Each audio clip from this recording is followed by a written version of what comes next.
le jour le plus traumatisant et le plus déstabilisant de ma vie. 2 octobre 2014. Je me rappelle que c'était le jeudi. En fait, il faut revenir au mercredi soir. Je me suis retrouvé en train de regarder différentes vidéos sur YouTube, différentes expériences de mort imminente.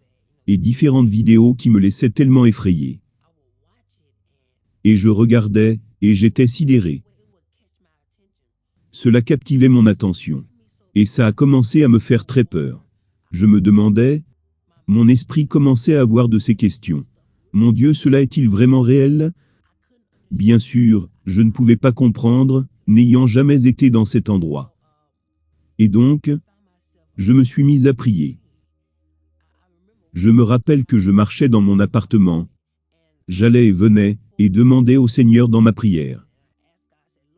Seigneur, si tu me donnes une expérience hors du corps, je fais le vœu de partager ta parole, et de dire aux gens ce que j'ai vu. Je priais, sans m'attendre à ce que Dieu me réponde. Je ne faisais que prier, je priais, sans m'attendre à une réponse particulière. Et, après cette nuit, le lendemain, le jeudi 2 octobre, j'ai fait ce rêve. Et mon esprit a quitté mon corps. C'était comme si j'étais dans mon appartement, et mon esprit a été aspiré hors de mon corps. Et je suis passé par différents ravissements de lumière, de couleur blanche éclatante. Le meilleur que je puisse l'expliquer, c'est des différents flashs de lumière, puis apparaît devant, un ciel totalement bleu, sans nuages. C'était comme un endroit bleu, sans aucune terre, aucun arbre, aucune herbe, aucune eau. Rien. Il n'y avait rien, à part une atmosphère bleue. Et cela allait sur des millions, et des millions de kilomètres. Rien d'autre n'existait, comme si rien d'autre n'était caché. Tout était devant tes yeux, pour que tu puisses voir. Et nous étions dans une sorte de corps transparent. Un genre de corps lumineux qu'on pourrait rapporter à une âme ou un esprit. Et je pouvais voir à travers. C'était si transparent. Et en face de moi, c'était des milliers, sur des milliers, de personnes similaires à ce que j'étais. Et des milliers sur des milliers derrière moi. J'ai su que c'était une sorte de forme de l'âme. Et au milieu de ma poitrine, il y avait des graines de diverses semences. Je ne savais pas pourquoi elles étaient là. Et j'ai réalisé que j'étais en fait le seul être capable de bouger, hors de l'endroit où je me trouvais. De regarder, d'observer, de sentir, de goûter, et vous savez, de sentir la peur. Tous mes sens étaient actifs à ce stade-là. Et donc, j'ai commencé à regarder aux alentours, et à observer les choses que je voyais, sans savoir que c'était un rêve. Je pensais que c'était la réalité. Je pensais que cela se déroulait vraiment. Et j'ai regardé vers l'avant, et il y avait ce grand ombrage, très loin devant moi. Dans la ligne, c'était comme des milliers, et des milliers de personnes devant moi. Et il y avait cette ombre, une énorme ombre, mais elle n'avait aucun détail. C'était comme une vapeur. Et je pouvais voir que c'était une ombre de quelque chose qui était en face. Et à ce stade-là, j'avais beaucoup de questions, dans ce rêve.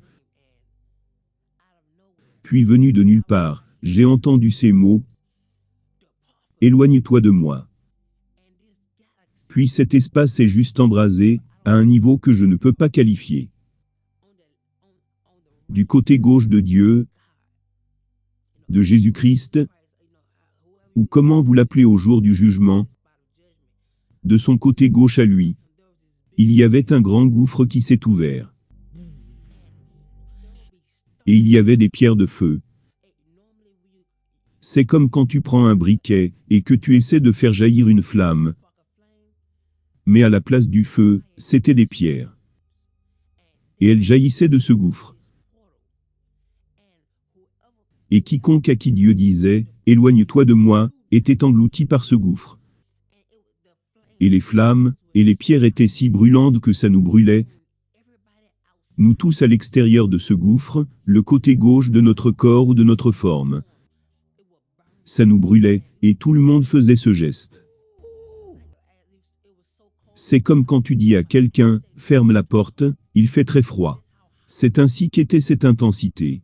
Puis le gouffre s'est fermé. La chose se passait tellement vite, que les cris étaient encore là. J'entendais. Éloigne-toi de moi. Et ça se fermait, et le cri après. Cela me terrifiait. Et sorti de nulle part, quelque chose nous harponnait, et faisait avancer la file. J'ai commencé à penser, et à comprendre où on était. Oh mon Dieu, peut-être que c'est le jour du jugement? Moi qui avais tant de questions. Et j'entendais, éloigne-toi de moi. Éloigne-toi de moi. Et toutes ces différentes personnes étaient envoyées en enfer. Et la partie qui m'a effrayé le plus, c'était quand, pour les gens qui étaient jugés, tu pouvais entendre quand Dieu leur parlait. Et tu pouvais entendre toutes les choses pour lesquelles ils étaient jugés. Donc, si quelqu'un allait en enfer pour quelque chose que tu as aussi pratiqué dans la vie, tu savais où tu allais finir. Et donc je voyais les gens qui partaient. Je voyais des flammes, et ça nous brûlait constamment, nous tous à l'extérieur, qui n'avons pas encore été jugés. Et je pouvais entendre des personnes qui parlaient à Dieu. Et je me rappelle qu'il y avait une femme, avec des cheveux blonds. Dieu lui parlait. Il dit, je ne te juge pas, parce que tu as posté sur les réseaux sociaux. Mais je te juge pour la façon dont les gens l'ont reçu. 300 000 personnes se sont égarées à cause de tes publications. Et il dit, leur sang est retombé sur toi. Et de nulle part, éloigne-toi de moi. Et je ne peux pas exprimer combien ces mots étaient puissants. Immédiatement après, éloigne-toi de moi, tout était secoué. Et elle a été envoyée avec une grande force. Et le gouffre s'ouvre. Et elle y va, et ça se referme.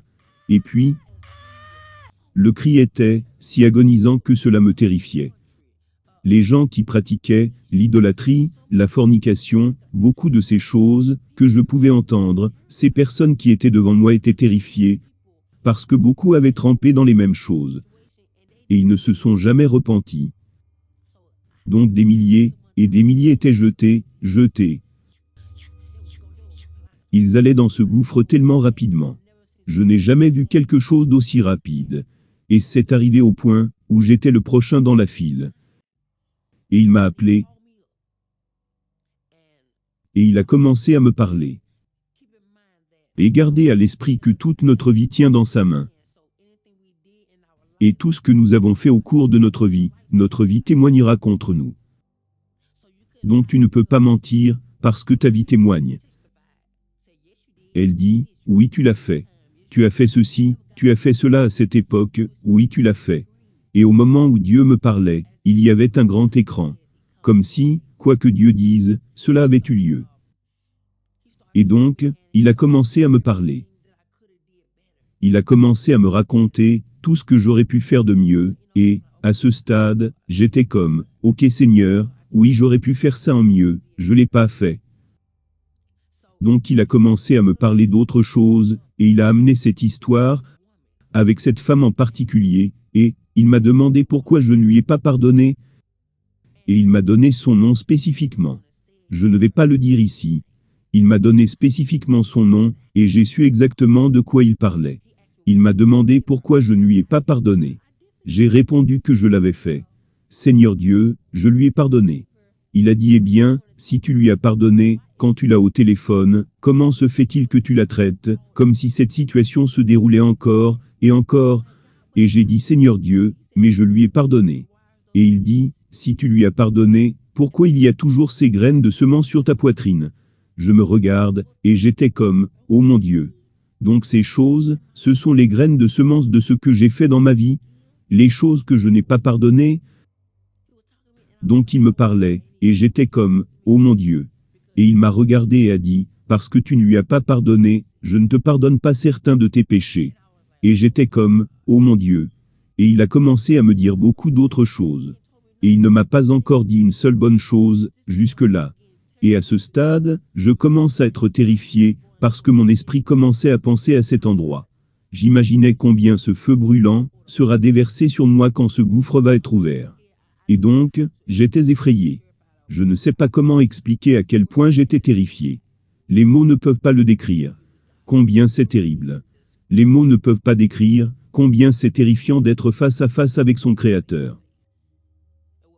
Et il n'y a rien qu'on puisse lui cacher. Rien. Tes pensées intérieures sont mises à nu devant lui. Tes perceptions, comment tu te sens, toutes les choses que tu abrites dans ton corps, sont présentées devant lui. Et donc, je suis arrivé au point où j'étais comme, je ne voulais plus entendre Dieu. J'étais vraiment en train de tourner ma tête, parce que j'étais effrayé que, vous savez, que c'était fini.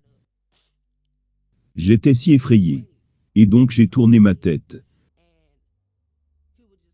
Et il était juste constamment en train de me dire ce que je n'avais pas fait de juste, ou que j'aurais dû mieux faire. Et à ce stade, je savais que j'allais en enfer. Je le savais. J'étais entièrement persuadé que c'était ça. Donc je tourne ma tête, et j'étais comme. Je ne veux pas en entendre plus. Tu connais mes pensées. J'étais juste comme. J'essaye juste d'imaginer à quel point l'enfer sera difficile. J'étais comme, oh mon Dieu, Seigneur, je n'ai plus aucune chance. Si j'y vais, je ne pourrai pas revenir. Oh Seigneur, s'il te plaît, ne m'envoie pas là-bas. S'il te plaît, oh Dieu. J'étais très terrifié. J'étais plus terrifié que je ne peux l'exprimer. Et donc je tourne ma tête, et, à ce stade, je ne veux plus entendre ce qu'il a à dire parce que je savais, à ce stade, que j'allais en enfer. Et j'avais ma tête tournée. Et sorti de nulle part, il y a eu cette sensation rafraîchissante qui est venue sur mon âme. Et je tourne ma tête, en ralenti, et des larmes coulaient de mon visage. Et j'ai regardé le Seigneur Dieu, je le regardais. Quel va être mon jugement? Et il m'a regardé, et m'a dit tout droit au visage, tu ne recevras pas, bon et fidèle serviteur. Tu vas recevoir, tu as réussi à peine. Et il a fait un pas en arrière et a dit, viens. À ce stade j'étais très confus, j'étais comme, oh mon Dieu.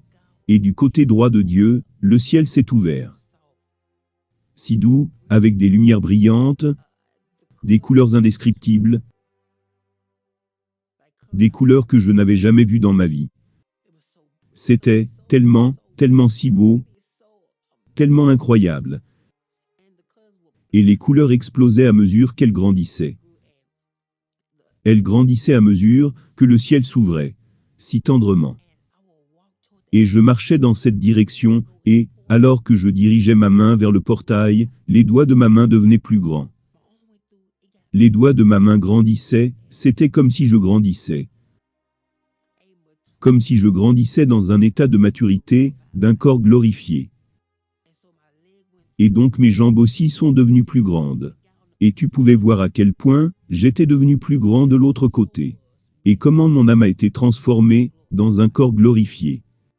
Et mon corps était en train de passer à travers, et la seule partie qui restait était ma jambe droite et juste, avant que mon pied ne soit posé, je me suis réveillé. Le rêve m'avait tellement effrayé. Je suis resté sous les draps pendant des heures. J'étais tellement terrifié, j'étais terrifié de bouger, j'étais terrifié de faire quoi que ce soit, parce que j'avais peur que cela soit ajouté à mon jugement. Je pensais que c'était le jugement. Je ne l'ai pas ressenti comme un rêve. Je pouvais ressentir, je pouvais goûter, je peux vous dire ce que cela m'a fait ressentir. Tout était si vivant, dans le rêve. Et, à ce moment, j'ai demandé à Dieu, pourquoi m'as-tu donné ce rêve? Il m'a répondu, parce que je veux que tu préviennes mon peuple. Que les choses que tu as vues, sont les choses qui doivent arriver. Et je n'avais pas réalisé ce pourquoi j'avais prié, et les vœux que j'avais faits devant Dieu. Que Dieu allait le réaliser, et que maintenant il attend que je réalise ma part. Donc c'est pour cela que je suis là en train de vous parler en ce moment. Pardonnez. Laissez tomber. Je ne pourrais pas vous décrire combien de personnes permettent à la rancœur de grandir en eux et de causer de l'amertume, ce qui leur fait faire les choses pour lesquelles ils sont jugés, des choses qui leur feront rater le paradis. J'étais terrifié, j'ai vu tellement de gens qui allaient en enfer. C'était comme si j'étais le seul, parmi des milliers et des milliers devant moi. C'était effrayant pour moi.